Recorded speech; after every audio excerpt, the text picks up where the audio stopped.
Of gun setups. What is a gun setup? Why do I set up my guns the way I set them up? And we're just going to kind of talk a little bit about that for now. A couple fun things today. This is the M&P Bodyguard 2.0, and this is something that was really fun that I put on today. This is a little optic that we put on the Bodyguard 2.0, which is super fun because this is a tiny little pistol. So if anybody knows what this gun is, and it's a fantastic carry gun, how much better could it be with an optic on top? So typically, this is how your gun rolls, right? Let's adjust this light here up a little bit more. This is typically how your gun is, which is a great little gun, especially for how small it is. You're only gonna be shooting 10 yards max probably anyway. But I just sent this off to get a slide cut, and it just got back last night, so I was really excited to be able to put this on. I think it turned out fantastic, by the way. Bodyguard 2.0, this is the EPS carry model on it. Look at this thing. See if we can see the actual dot. You can see the dot in there. Sick. We got the EPS carry on it.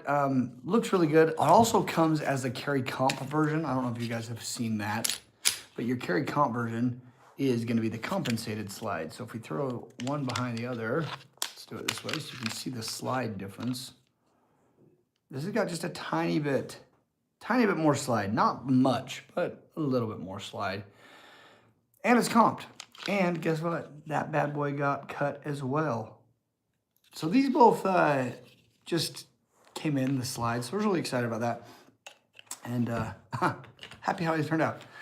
So let's talk about a couple rifles. Some people always ask, why do I put such a tall riser on some of my rifles? So I am going to grab a rifle.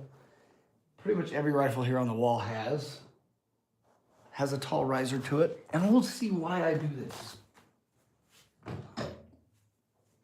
Let's just grab this guy right here. So, for example, why do I put this particular riser on? By the way, if you're just joining, you can ask questions. We're just talking about guns and how I set them up, why I set them up specific manners. But this is how I roll. Anyway, so for example, this is how I set this gun up. On the front, I have the EOTech OGL. This is an on-gun laser is what it's called. The on-gun laser, you can run it in green laser, Viz laser, Viz light. Anyway, I always run some sort of laser on the front of my gun because it's gangster. But more than that, I run it because I have a night vision setup that I'm always running. Here's my ballistics helmet with my night vision setup. But I typically run some sort of aiming laser device on most of my rifles. Number one, because I don't know if I'm going to be fighting at night. And secondly, as you get older, a green Viz laser during the day is pretty convenient. I know some people say, oh, you don't need a laser, but you know what? I'll take every tactical advantage I can get, basically at this age. Now, with the riser, why do I put such a tall riser on it? This is a 1.93 inch riser. That's tall. And a lot of people give you crap because I've seen a bunch of memes out there on like TikTok and stuff, and people are like, why are you putting such a tall riser up on your gun? And they're sometimes asking me, like, I see all these memes, they just get taller and taller and taller. I throw the tall riser on. So for example, let's say you have a plate carrier on. So let's grab a plate carrier. So if you're running your plate carrier, right? Then you also have your night vision helmet on, your night vision on the gun. When you're running a traditional like battle stance, okay, let's say we have a plate carrier here. These usually run up real close and you have your gun up. If you have night vision on, or let's say your muffs that are on your helmet, when you're jumping on the gun like this, your muffs typically don't allow you to get up that much higher on the gun. So being that I run this taller riser on it, what it's gonna do is it's gonna allow me to be able to, number one, not have to bend down as far to hit the muffs on it. But the other thing is a lot of Navy SEALs were saying this. When they were wearing their plate carrier, they said that in order to get on their gun like this, they're getting lower and they were getting shot through the top of the plate carrier versus now with a higher optic mount, they're able to present themselves a little bit more straight up. So it just prevents basically you not getting shot, which is pretty sick. By the way, on these lives, my whole goal is to just talk about stuff. If people have any questions on guns, if they have questions about guns, especially some of the blue-sided people in the nations, we can talk about it. Whatever you want to talk about. If you like a specific gun that is behind me, we can talk about any of these guns as well. Or the guns on this wall over here, or the guns on that wall over there. But if there's anything specific that you want to talk about gun related, throw a question up here because it's a lot more fun to answer people's questions than not.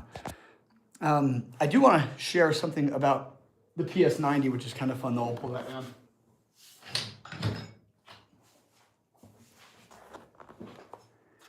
So this thing here, kind of a fun gun. The way this thing loads and unloads. So you have a 50 round magazine, by the way, which is really fun with a PS90. 50 round mags, which means you have a ton of firepower. This particular one, I do have a little suppressor on it. This is an SBR. But what was fun about this is I painted this myself. I thought it turned out pretty sick. But with painting this, a lot of people have asked me, how did you paint this? How particularly did you paint it? So let's go over the step-by-step process on how I painted this particular gun. It started off as a black gun, but my base coat on this, I painted it tan. So the way I run this, I painted the entire gun tan. And then to get these stripes, I waited till it dried, and then you take dish soap. And I took dish soap, and I literally just like sprinkled the dish soap all over the rifle. Let that dry, okay? Once I sprinkled the dish soap, then I sprayed the whole gun while the dish soap was on it in a green color. Once that was done, I rinsed the whole gun off, literally stuck it under the sink, rinsed it off, and what was left behind was the pieces where the dish soap was there. Then, of course, I did it again, sprinkled it with soap yet again, and then I put black all over it, and then rinsed it yet again. And this is the pattern that turned out. I think the pattern turned out pretty sick, to be honest with you. If you ask me, cool little gun. Does anybody know why the 5.7 round was kind of developed? No? What's fun with the 5.7 round, the 5.7 round was developed to be a fast, like armor penetrating round up front, soft armor, of course, not nothing heavy like steel plates or ceramics or polys, anything like that. But cool, kind of a cool little round. And this guy to have 50 rounds firepower, it's pretty sick. Let's pull down a couple other guns to talk about it.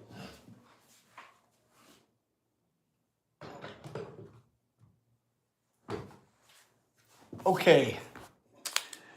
This is one of my absolute favorite pistols that I have ever had. It's a striker fire pistol. It's not a 2011. 2011s are the best, like the most fun to shoot, I feel. But this thing speaks to my heart. This is the M&P Spec B. Something about the M&P Spec B. I love this gun. So what I specifically wanted to talk about is the compensator. A lot of the pistols that I own are compensated. And a lot of people wonder, does a compensator really make that much of a difference? And frankly, the answer is yes. The compensator takes a gun from shooting pretty heavy, aggressive recoil. And I would say no matter what gun you buy, if you throw a compensator on it, the recoil mitigation is substantial, like heavily substantial. It's crazy how big of a difference it makes. For example, even on these two little guns we showed earlier, this is a tiny little pistol and it's a 380, so they don't recoil much anyway. Then you get this one, which literally the compensator is just a port in the front. Like, frankly, that's a small ported barrel. That's really the main thing that it is. Even that makes a massive difference on the recoil.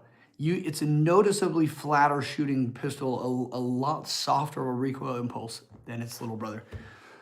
Anyway, with these lives, like I said, if anybody has questions specifically on anything gun related, if you're nervous about guns, if you want to understand how they work or operate more, wonder why some of them are so expensive, why are some guns more expensive than others, let me know. I'm going to start doing these lives once a week. I don't even know when I'll do it, but let's just plan on, what's a night that I could do it on where I'm not going to be busy?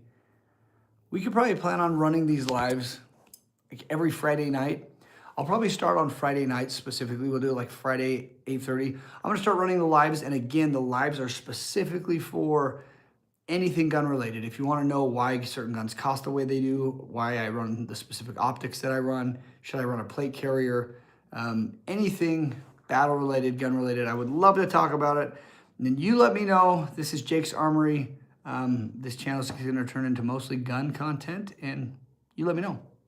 Peace.